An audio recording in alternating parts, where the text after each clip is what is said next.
There you are in that chair, waiting for me. Tonight it's me and you, girl. My time.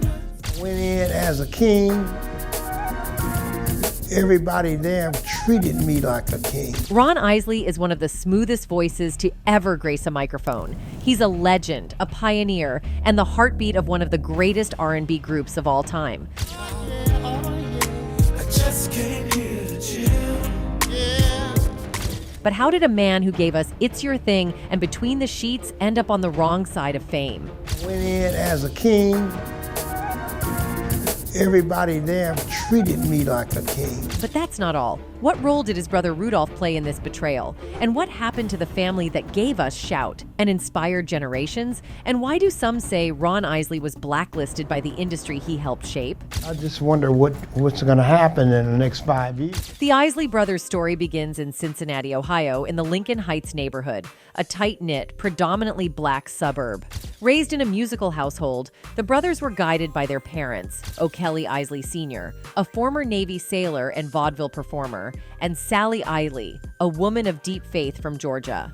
Music was woven into their daily lives, and the family often sang together at their local church, where the boys developed their soulful harmonies and performance skills.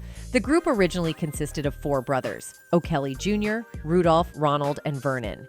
They performed gospel music inspired by acts like the Dixie Hummingbirds, eventually branching out into R&B and doo-wop. In 1954, they formed their first official group and entered competitions like Ted Mack's Amateur Hour, where they won first place, a watch. Their win marked the beginning of a journey filled with triumphs, tragedies, and musical innovation. While the group was gaining momentum, tragedy struck in 1955 when 13-year-old Vernon was fatally hit by a car while riding his bike. Devastated, the brothers disbanded temporarily, unable to fathom continuing without him. However, with encouragement from their parents and a renewed sense of purpose, the trio regrouped. Ronald, the youngest, stepped into the role of lead singer, bringing a youthful energy and emotional depth to their music.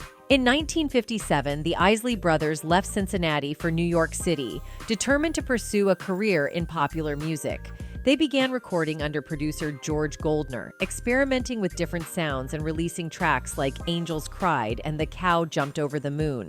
Though these early singles failed to gain traction, the brothers persevered.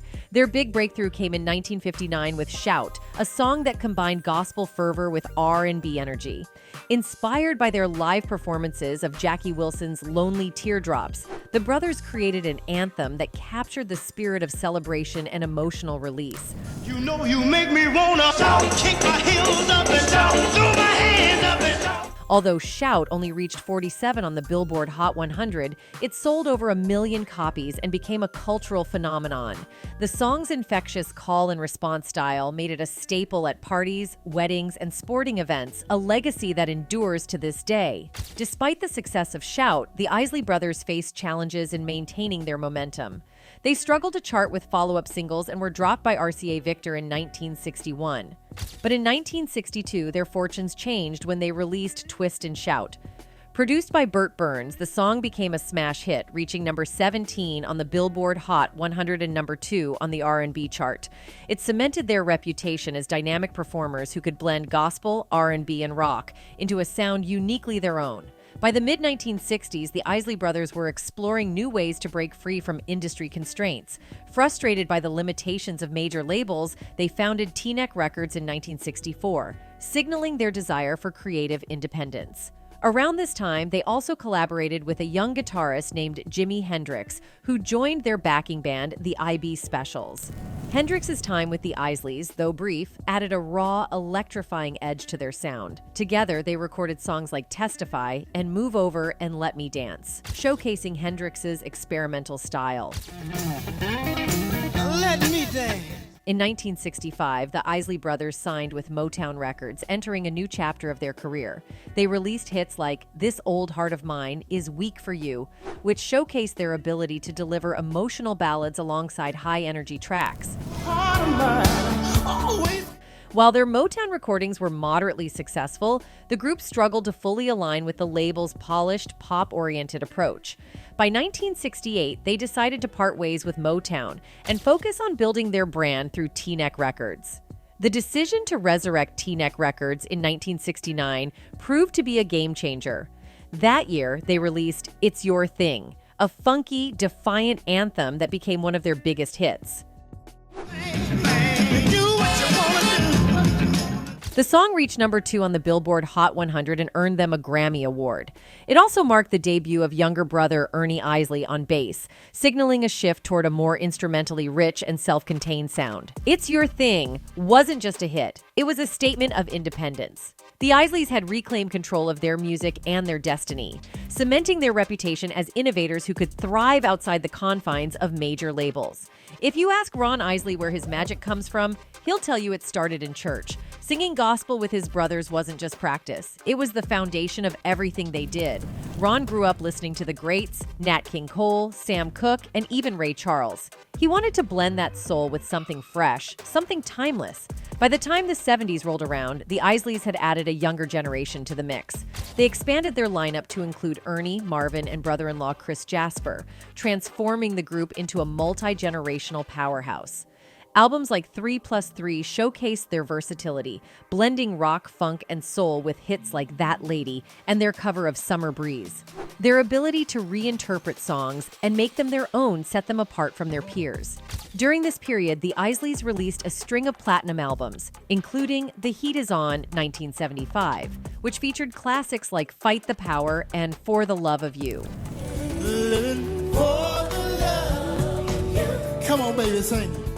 They also embraced disco and quiet storm elements, further diversifying their sound.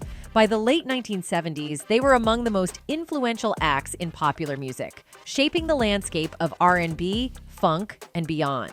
The Isley Brothers didn't just make hits, they made classics. Songs that don't just sit on playlists but live in your memories. I mean, who hasn't danced to Between the Sheets or had their heart skip a beat during For the Love of You? Their music has been sampled by everyone from the Notorious Big to Kendrick Lamar, proving that their influence is eternal. But as they were shaping music history, the industry wasn't always kind to them. In 1992, the Isley Brothers were honored with one of music's highest accolades, induction into the Rock and Roll Hall of Fame. It was a moment that solidified their place in history as one of the most influential groups of all time. Decades later, in January 2014, they received the Grammy Lifetime Achievement Award, a long overdue recognition for their extraordinary contributions to music. As Rudolph Isley accepted the award, his gratitude was clear. The Lord. I want to thank my Savior and Lord Jesus Christ. And I want to say, God bless America in the name of Jesus.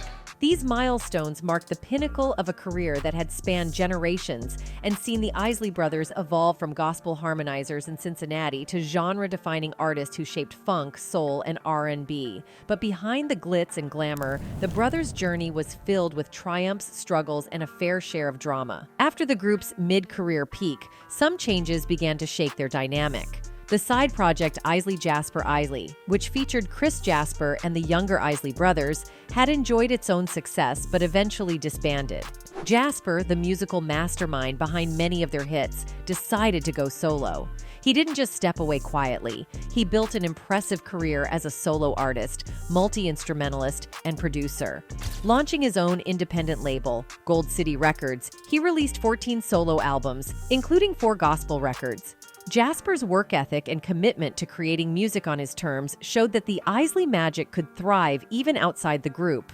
Meanwhile, the Isley brothers carried on but faced their own challenges. O'Kelly, the eldest of the group, passed away in 1986. His death was a heavy blow, but Ronald and Rudy carried on as a duo for a time. Rudy eventually decided to leave in 1989 to follow a spiritual calling, choosing to become a Christian minister.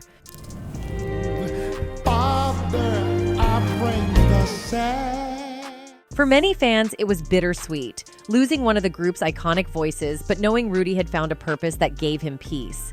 Not one to let the Isley brothers' legacy fade, Ronald Isley brought the group back in 1991. This time, he was joined by Ernie and Marvin, two of the younger brothers who had been integral to the group's sound in the 1970s and 1980s. Together, they reignited the Isley brothers' flame, but their journey was far from smooth. Marvin, who had struggled with health issues related to diabetes, left the group in 1996 and passed away in 2010. Despite the heartbreak, Ronald and Ernie pressed on, determined to keep the Isley brothers' music alive. Ronald, in particular, had his share of personal struggles. At the height of his career, he seemed to have it all: wealth, luxurious homes, and a lifestyle that many could only dream of. But extravagant spending and financial mismanagement began to take their toll. Ronald Isley ended up in jail in 2006 at the age of 65. He was found guilty of 5 counts of tax evasion and 1 count of not filing a tax return. His lawyer, Anthony Alexander, argued for probation instead of jail time, citing Ron's age and health issues.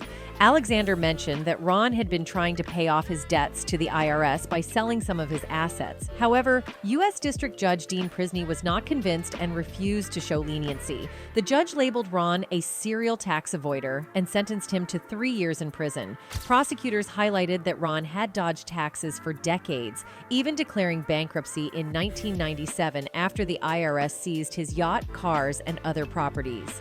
Despite these setbacks, Ron failed to file tax returns from 1997 to 2001. When he finally submitted them in 2002, they were unsigned, and he didn't pay what he owed.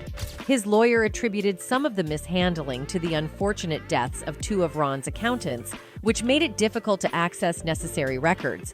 Reflecting on his time in prison, Ron described it as a challenging period, but said he managed to see his son and wife regularly, helping him cope. In addition to his prison sentence, the R&B legend was ordered to pay $3.1 million in back taxes to the IRS. Some fans believe Ronald's financial troubles contributed to the band's tough times, including the deaths of key members, such as his brother O'Kelly. O'Kelly Isley, a founding member of the Isley Brothers, was born on December 25, 1937, in Cincinnati, Ohio. Known as Kelly, he began singing in church with his brothers Rudy and Ronald, forming the Isley Brothers. In 1959, despite personal hardships, the group transitioned from gospel to rhythm and blues, signing with RCA Victor. That same year, they co-wrote their breakout hit, Shout, a song that became a cultural staple. The Isley Brothers performed it on shows like American Bandstand and Shindig, and it was later covered by artists such as Lulu in 1964 and David Ruffin in 1998. The song also featured prominently in films like National Lampoon's Animal House. After O'Kelly's death in 1986, his brother Rudy left the group to become a pastor, marking another turning point for the band. Despite his departure, the Isley Brothers continued to thrive, recording and performing for decades and reaching new generations of fans. O'Kelly, who was also a father of 2, left a lasting legacy. In 1992, he was posthumously inducted into the Rock and Roll Hall of Fame, with Little Richard presenting the honor. The group also earned recognition from the Vocal Group Hall of Fame in 2003, and in 2014, they received a Grammy for Lifetime Achievement. In 2020, they were inducted into the Songwriters Hall of Fame for their contributions to over 35 classic songs. If the tax troubles weren't enough, Ron also faced tension within his own family. In 2021, his brother Rudy sued him, claiming Ron had taken control of the Isley Brothers trademark without consulting him. Imagine building a legacy together, only to end up fighting over the rights to your own name. Rudolph sued Ronald, asking a judge to declare that the trademark rights to the name the Isley Brothers were equally owned by both of them. He also demanded that Ronald explain how he had been using the trademark and share any revenue made from it. According to legal documents obtained by TMZ, Rudolph claimed that Ronald had applied for and received approval for the trademark in his own name, keeping all the profits for himself. Rudolph argued that since their brother O'Kelly's passing in 1986, they had always shared profits equally, with both of them holding ownership in the band. More recently, Rudolph alleged that Ronald made decisions on his own without consulting him. He claimed Ronald underhandedly obtained sole ownership of the Isley Brothers trademark and had been receiving all the money since 2021. The court documents revealed that Ronald secured exclusive rights to the Isley Brothers trademark for visual and audio-visual recordings featuring music and animation. application in August. Rudolph insisted Ronald should have sought his approval for this deal. He also pointed out that Ronald filed the trademark application in his own name in November 2021, despite their previous joint profit-sharing arrangements, such as a multi-million-dollar publishing deal. As a result, Rudolph asked the court to order a financial audit to determine how much Ronald had earned since making these changes. Perhaps Rudolph was hearing footsteps in the dark, prompting him to take such actions against his brother. Rudolph also wanted the court to officially declare that the Isley Brothers trademark is jointly owned by both brothers, and that Ronald should share half of the earnings made from using the band's name since acquiring the trademark. While the full details of their dispute aren't entirely clear, it remains a sad chapter in their relationship. Tragedy struck the family again with the sudden passing of Rudolph in 2023 at the age of 84. Rudolph Isley, a founding member of the Isley Brothers, has died. He was 84 years old. The Isley Brothers shared the heartbreaking news on social media, stating, "Heaven has gained another angel." A source told TMZ that Rudy may have suffered a heart attack, but the exact cause of death remains unknown. Ronald Isley expressed his grief, saying, "There are no words to express my feelings and the love I have for my brother. Our family will miss him, but I know he's in a better place." He died in his sleep, his brother Ernie said, adding that he was unaware of any health issues his brother might have had. Rudy spent much of his 3 decades with the Isley Brothers, harmonizing with his brother O'Kelly in support of Ron Isley's lead vocals. But he also sang lead on some notable tracks. On "I've Gotta Get Myself Together," recorded in 1969, his gentlemanly tone gave the song a touch of grace.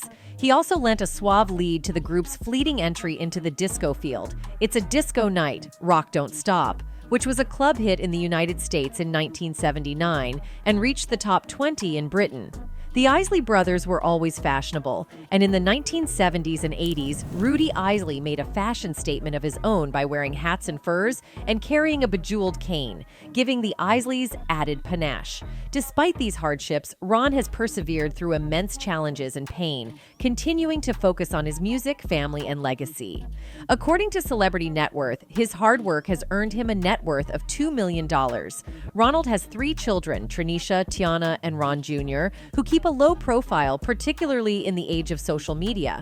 On the personal front, Ronald is married to Candy Isley, a singer and member of the R&B duo the Johnson Sisters. While his children stay out of the spotlight, his niece Alex Isley has been making waves in the music world. Alex, the daughter of Ernie Isley, has carried on the family tradition, becoming a successful R&B artist. She released her debut EP, The Love Art Memoirs, in 2012, performed on NPR's Tiny Desk series in 2020, and collaborated on an album with Jack Dine in 2022.